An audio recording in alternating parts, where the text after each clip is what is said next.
मैं हूं ललिता चक्रधारी। आप देख रहे हैं न्यूज प्लस 21। चले डालते हैं एक नजर सुबह की ताजा खबरों पर।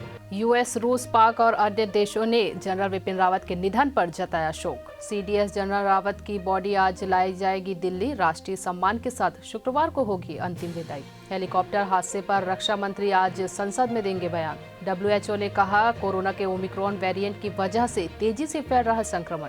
आरपीएफ ने कटक रेलवे स्टेशन पर एक यात्री से 24.5 लाख रुपए किया जब्त। 10 और 20 के नोट से भरा था बैग। ओमिक्रॉन की दहशत के बीच सतर्क हुआ ब्रिटेन, वर्क फ्रॉम होम पर लौटा।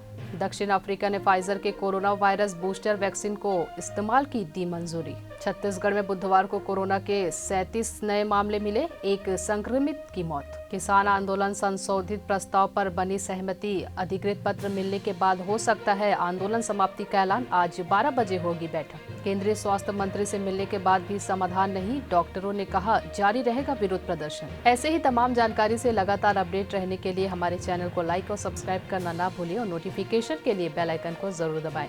देखते रहिए न्यूज प्लस 21, आपके हक की बात।